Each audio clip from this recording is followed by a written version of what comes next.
Boa tarde, pessoal, tudo bom? Boa tarde, bom dia, né? A gente não sabe a hora que vocês estão assistindo, mas assim, para que nós não percamos o costume, vai aí uma homenagem para o nosso amado colega Jailson, da Pastoral. Boa tarde, CCJ! Vamos lá, alunos e professores, vamos caminhando para a sala. Repetindo, vamos caminhando para a sala. Pessoal, alguns alunos, está faltando apenas alguns instantes para terminar o tempo da música. Vamos lá, falta pouquíssimo tempo para encerrar o tempo da música. Vamos lá, pessoal. Boa tarde, CCJ. E assim, com esse clima de saudade, de nostalgia, da nossa escola, da nossa rotina, e aí entendam esse cumprimento do Jailson com bom dia, boa tarde, boa noite. E é um carinho dele conosco, né? Então, vamos começar a aula pedindo para Deus para que logo a nossa rotina volte, né, ao normal. E assim, uma homenagem bem breve, mas muito significativa para a nossa querida pastoral. Meus amores, por gentileza, peguem o livro de vocês de espanhol, abram, por favor, na página 50, que nós iniciaremos, né, o estudo, ou melhor, retomaremos o estudo dos verbos irregulares em presente do indicativo. Lembrando que, né, todas as vezes que eu começo a ensinar essa disciplina, eu sempre eu sempre me atento ao seguinte ponto. É de suma importância que você saiba o conceito do modo indicativo, modo subjuntivo, imperativo, porque a partir da ciência do modo é a forma como você vai aplicar esses verbos conjugados nos tempos verbais. Por exemplo, se eu falo modo indicativo, eu estou falando em ação, estado ou fenômeno da natureza, ok? Então, eu digo ação concreta, coisa palpável, beleza? Agora, se eu falo modo subjuntivo, ele está no plano das hipóteses, podendo acontecer ou não. Tranquilo? Então, e o imperativo, por conseguinte, ordem, pedido, sugestão. Logo, você ter a ciência do conceito de cada modo, ele é de suma importância para o emprego adequado, correto, né? Dentro da gramática normativa. Então, eu vou começar já a compartilhar com vocês a nossa aula, né? Deixa eu só fazer os ajustes necessários aqui. Essa é a nossa aula 4, tá? Então, aqui um pouquinho maior a minha pessoa, né? Então, por gentileza, abram o livro de vocês na página 50, tá? Que é bem como está aqui no material. Deixa eu só arrumar uma caneta aqui, rapidinho. Ó, quando a gente fala em verbo regular, eu puedo dizer, por exemplo, eu me llamo Edilene. O verbo llamar-se, embora ele tenha a partícula se, o pronome reflexivo se, a regra me diz que ele é conjugado de maneira normal. Ou seja, se eu tenho um verbo regular, onde não há essa alteração? Justamente no radical da palavra. O que é radical mesmo? É a parte da palavra que não muda, ok? Então, é justamente essa irregularidade onde não deveria haver que acontece, ok? Então, quando a gente está falando da língua espanhola, nós temos algumas irregularidades verbais que são chamadas de diptongación. O que é essa diptongación? O di, né? O di, ele vem de dois, né? Então, é quando eu transformo uma vogal, por exemplo, do verbo volver, eu transformo uma vogal e passo para duas na conjugação. Por isso que eu falo que nós temos essa diptongação, que é a troca do o por o e e do u por o e. Ok? Então, na conjugação verbal, você vai perceber que essa diptongação, ou seja, de uma vogal passam a ser duas ao longo da conjugação, ok? E aí eu tenho um lembrete muito importante, uma regra, na verdade. Se quiser colocar aí no cantinho do caderno, quiser colocar no cantinho lá da página 50, que lá em cima tem um espaço, essa irregularidade verbal, independente de qual ela seja, ela nunca vai ser estabelecida, vai ser empregada nas duas primeiras pessoas do plural, ou seja, nos outros e vos outros, ok? Tanto que, olha só, eu tenho aqui yo vuelvo, tu vuelves, él vuelve. Nosotros volvemos, vosotros volvéis, ellos, ellas e ustedes vuelven. Ok? Então, eu tenho a empregabilidade nas três primeiras pessoas do singular e apenas na última do plural. Tranquilo? Então, essa regra vale para todas as irregularidades, independente de quais elas sejam, ok? Aí aqui também eu tenho o verbo poder, que é a mesma irregularidade, puedo, puedes, puede, podemos, podeis e pueden. Ó, observem também que nas duas primeiras pessoas do plural eu não tenho a empregabilidade dessa irregularidade, né? A troca do o por o e. Só ler a mesma coisa. O exemplo do u fica por conta do verbo rugar, ok? Ó, o verbo rugar, vou escrever aqui do ladinho. É ruim escrever de mouse, mas eu acho que vai dar certo. Rugar. Em que eu tenho a troca deste u aqui, ó, por o e. Então fica, yo juego, tu juegas, él, ella y usted juega. Nosotros jugamos, vosotros jugáis, ellos, ellas e ustedes juegam. Ok? E, como eu disse, não há empregabilidade para nós outros e vosotros. Aqui nós temos outra diptongação, que é a troca do e por ie e do i por ie. Então, aqui eu tenho o verbo empezar, tenho o verbo defender, tenho o verbo perder. Então, empezar, empiezo, empiezas, empieza, empezamos, empezais, empieza. Defender, defiendo, defiendes, defiende, defendemos, defendeis e defende. Perder, assim por diante, ok? Do I por IE, a gente vai ver mais para frente um pouquinho, tá? Então, assim, vocês podem estar se perguntando, professora, como eu sei que se trata de um verbo regular ou um verbo irregular? Gente, infelizmente eu não tenho uma fórmula mágica. Gostaria muito de ter, mas isso é a prática, tá? É a prática, é a leitura, é a competência mesmo de você interpretar textos, ler textos e ter a percepção de que ali trata de um verbo irregular, tá? Bom, aqui eu tenho uma outra situação. Enquanto que no primeiro slide a gente falou da diptongação, que é a troca de uma vogal apenas por duas na conjugação, aqui eu tenho duas situações. Eu tenho irregularidades próprias, ó, de primeira pessoa, e além disso, eu tenho algumas outras prerrogativas. Por exemplo, aqui eu tenho o verbo cair. Para eu conjugar o verbo cair, fica caigo, e tenho o emprego desse G apenas na primeira pessoa e mais nenhuma outra. Caigo, caes, cai. Caímos, caís e caem. Então, você tem uma irregularidade verbal bastante grande dentro desse verbo cair. O verbo hacer, hago, haces, hace, hacemos, haceis e hacen. Aqui a gente só tem um irregular, que é a primeira pessoa, yo hago. O resto tudo se conjuga de forma regular. Poner, pongo, pones, pone, ponemos, poneis e ponem. Esse verbo poner também, esse G, ele aparece apenas na primeira pessoa, né, do singular. Traer, traigo, traes, trae. Aqui também a gente tem um verbo bastante irregular. Verbo oír. O verbo oír, ele tem uma prerrogativa bastante interessante, que daqui a pouquinho eu vou falar.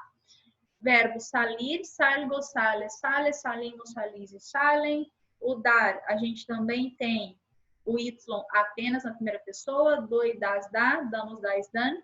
Saber, se. Sabes, sabe. Então, também uma particularidade do verbo saber. Conhecer, conosco. Aqui nós temos o emprego do Z apenas também para eu. Conosco, conoces, conoce, conocemos, conheceis e conhecem. Conduzir a mesma situação, parecer a mesma situação e traduzir a mesma situação, tá? Então, ó, a gente precisa tomar cuidado com o quê? Nosotros e vosotros, eles se conjugam de maneira regular, tá? Segunda coisa, eu tenho aqui, tu pones toda la compra en la heladera, por favor? Aqui deveria ser um N, tá? O Word corrigiu direto. Eu tenho apenas a primeira pessoa irregular, que é o verbo poner, ó, lá do outro lado. Eu pongo, tu pones, ele pone. Vosotros oyen todo, correto? Esse aqui, gente, é o verbo, ó, oír. E aqui nós temos uma regra bastante importante. O que a regra, né, ou melhor, o que o espanhol como um todo, ele nos diz? Ele nos diz o seguinte, que eu não tenho tritongo puro no espanhol. O que é tritongo? É quando eu tenho 3 vogais juntas, ok? Como, por exemplo, em português eu falo Paraguai, guai, sim? No espanhol, esse I tornou-se Y, tá? Então, assim, aí vai uma regrinha, tá? Todas as vezes que você conseguir identificar no som um I entre 2 vogais, é de caráter obrigatório você trocar este, que deveria ser um I, por Y, ok? E aí você pode me perguntar, mas professora, o verbo querer, no caso do verbo querer, a senhora acabou de me dizer que não tem tritongo, ok? Sim, acabei de dizer. Mas você também disse que eu tenho que trocar o I por Y todas as vezes que ele aparecer no meio de 2 vogais. Gente, o pulo do gato aqui está onde? Todas as vezes que você ouvir, você perceber o som das 3 vogais. Porque aqui no caso do quiero, esse U você não ouve. É como se ele escrevesse com K, quiero. Então, neste caso do verbo querer, você não troca, por quê? Porque o som, ele não, no som você não identifica que ali você tem um U, você tem um I, você tem um E. Ok? Então, o verbo oír, ele é completamente irregular. Ele tem um emprego do Y, ele tem um emprego apenas do E e assim por diante, tá? Nos exercícios lá das páginas que vão ficar para a tarefa, ele trata dessa irregularidade, tá? E eu preciso que, se vocês não entenderem, comentem lá embaixo na aula, tá? Que eu explico com o maior prazer do mundo, ok? Bom, e aí para a gente treinar um pouquinho, né, essas irregularidades. Vamos lá? Eu tenho aqui, embora não esteja explícito no exercício, para qual pronome pessoal eu irei conjugar os verbos que estão entre parênteses? Já coloquei aí, yo, né? Então, ó, aqui ele coloca ele já me traz o verbo conjugado, o verbo llamar-se, conjugado em primeira pessoa. Yo me llamo Alejandro. Então, ó, ao longo de todo exercício, você vai perceber que eu estou tratando integralmente de verbos irregulares. Vamos lá, então? Bom, yo tengo. Não se preocupem em anotar agora, porque o próximo slide são com as respostas, tá? Yo tengo 28 años y vivo en Valencia. Soy dentista y trabajo en un hospital. Cada día trabajo 6 horas y después estudio francés en una escuela de idiomas. Yo hablo inglés y alemán perfectamente, pero necesito también aprender francés porque tengo muchos pacientes franceses. Gente, Perceberam como é tranquilo? E assim, tendo dúvida, recorra ao livro, que o livro tem lá os exemplos, recorra ao caderno. Por isso é tão importante que você copie, tá? Então, assim, nos slides anteriores, pega o caderno e copia tudo, porque isso faz parte do processo de memorização, tá? Então, assim, você se desesperar e falar para mim, professora, eu não vou dar conta, é muito verbo irregular, é muita irregularidade. Não. Não se desespere, porque a pegada é justamente essa, prática. Tem que ter prática, tem que fazer exercícios, tem que ler textos em espanhol, para isso ir, né, se tornando mais, não vou dizer normal, mas mais reconhecível, mais familiar, tá? Próximo exemplo. Aqui, apesar de ter um yo aqui, ele vai falar em terceira pessoa. Então, os verbos que a gente vai conjugar para essa parte de baixo aqui, todos estarão para ella, tá? Então, aqui ele fala, yo estou casado. E aí a gente rememora um pouquinho a parte lá dos verbos ser e estar, que eu acredito que tenha sido na última aula. O verbo ser, eu aplico ele em qual regra mesmo? Por característica permanente. A pessoa é daquele jeito e não vai mudar, ok? Por exemplo, se eu digo, eu sou inteligente. Eu estou querendo dizer o quê? Que eu sou inteligente e isso não vai mudar. Pelo menos a gente espera, né? A gente batalha para que isso só aumente. Ok? Então, assim, em contrapartida, o verbo estar, características, o quê? Transitórias, né? E localização, justamente partindo do pressuposto que a pessoa está daquele jeito naquele momento. Pode ser que daqui a algum tempo ela não esteja mais. E quando eu trato de estado civil no espanhol, eles utilizam o verbo estar, não ser. Porque em português eu falo, eu sou casada. Não eu estou casada. Até soa mal, né? Dependendo da situação e tal, a pessoa sempre vai falar assim, mas então quer dizer que você está pensando em separar? Não, entendeu? É questão mesmo cultural. Então, no Brasil, a gente usa o verbo ser sem problema nenhum. Agora, no espanhol, ele vai utilizar o verbo estar para estado civil, ok? Então, retornando aqui, eu estou casado. Mi mujer. Que tipo de verbo é esse aqui mesmo que nós já estudamos em aulas passadas? É o verbo pronominal. O que é verbo pronominal mesmo? É aquele verbo que eu tenho o verbo em infinitivo, ok? Mas a partícula ser junto a ele. E a regra me diz o seguinte, que eu preciso conjugar os dois, de acordo com quem? Eu, sujeito, ou o meu interlocutor, ok? Então, mi mujer se llama Cristina y tiene 27 años, uno menos que yo. Ella es professora. Aí percebe bem a diferença? Aqui eu uso o verbo estar para registro civil. Aqui ele já fala que ela é professora. Ou seja, ela é professora de formação. Se ela adquirir outra, beleza, mas ela tem aquilo com ela e não vai mudar, ok? Então, ella es professora de matemáticas. E é assim no plural mesmo, tá? Es muy deportista. Juega al tenis 2 veces por semana. También hace aeróbic, etc.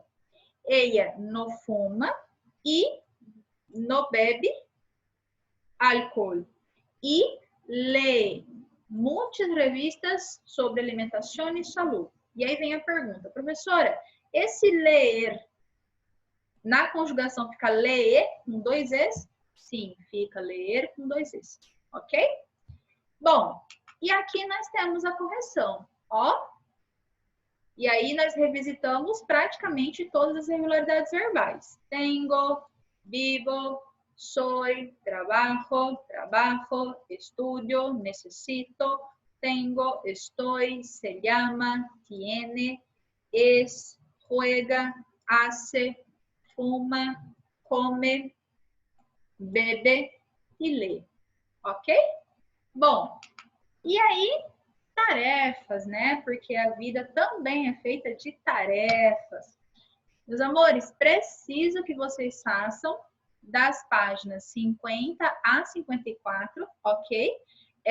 Também preciso que vocês traduzam o texto da página 54 no caderno. Com relação à tradução de texto, gente, é importantíssimo essa parte da tradução de texto, tá? Porque a gente está num período agora de ganhar vocabulário, tá? Justamente para que vocês tenham subsídios, ou seja, ferramentas suficientemente fortes para o Enem ou para qualquer vestibular que você vá fazer, ok? Então, por gentileza, tarefa no caderno, traduzam o texto. Lá no próximo slide eu coloquei para vocês o site que eu geralmente uso. Abomino Google Tradutor, viu? Não usa aquilo lá. Ele traz muita coisa errada, traduzida errado, fora de contexto. Então, assim, fujam do Google Tradutor. Tem também atividade extra, tá? E aí, são as mesmas orientações. As atividades extras, quem tiver como imprimir, ok. Quem não tiver como imprimir, não tem problema nenhum. É colocar lá, né, no monitor do computador e responder no caderno de espanhol, que eu vou validar igual, tá? E lá tem bastante frases para que vocês treinem as irregularidades verbais dentro da língua espanhola, ok? As tarefas, elas deverão estar prontas até o dia 11. Atenção à data, porque aí eu publico o gabarito, né? E já coloco a atividade do dia seguinte, ou melhor, da semana seguinte, ok? E aí o gabarito será postado no aplicativo Classroom, também no portal EDB. E qualquer dúvida, gente, me chamem, por favor, tá bom? Então agora, diviértete. Tem uma canção que se chama Chantaje, que é um feat ou uma pareja com Maluma e Shakira. Essa partezinha aqui que eu tenho colocado para vocês nos vídeos é para que vocês... Lembra no comecinho da aula que eu disse para vocês que nós iríamos conhecer o máximo de variedades linguísticas dentro do espanhol, inclusive os espanhóis falados através de música? Então, ó, esse aqui vem justamente por conta disso, tá? Então, o espanhol que eles falam é o espanhol, ou melhor, que eles cantam, é o espanhol falado na Colômbia, tá?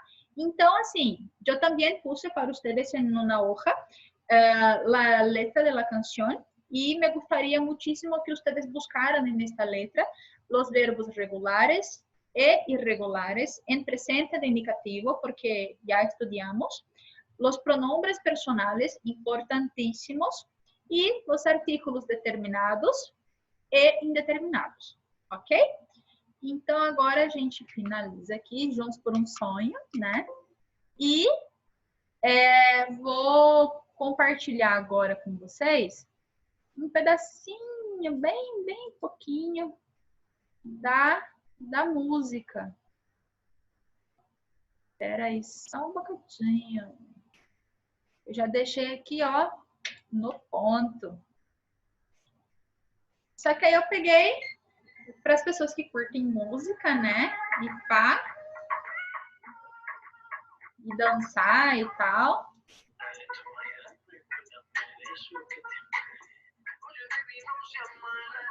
É bacana porque, assim, tem bastante palavrinhas, né, que eles usam no cotidiano, né, do espanhol, que são as famosas gírias, e que fazem parte, né? Pessoal, por hoje é isso.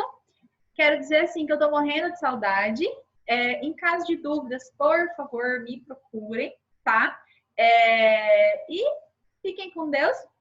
Até a próxima aula. Tchau, tchau.